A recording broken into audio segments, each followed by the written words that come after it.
Rasululloh aytadilar, dinor, dirham va matohlar quli bo'lgan ochofat kishilar xor bo'lsin. Agar dunyo berilsa rozi bo'ladi, berilmasa rozi bo'lmaydi.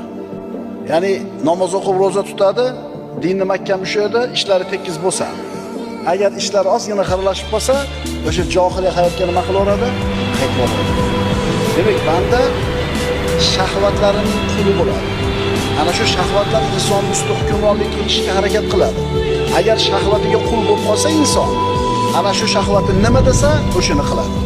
Ammo al-vajd martabasiga yetgan bo'lsangiz, shahvatlaringiz hech qachon ustingizda hokim bo'lmaydi. Xulosa, inson o'zining bashariyligini qachon yenga olar ekan?